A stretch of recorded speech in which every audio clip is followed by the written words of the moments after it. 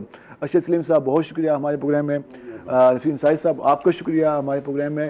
ناظرین, جس طرح ہم نے کرکٹ کے حوالے سے بات کی, ساؤتھ پنجاب کے حوالے سے بات کی, 11 ستمبر کو 2 ٹاکرے ہونے جا رہے ہیں.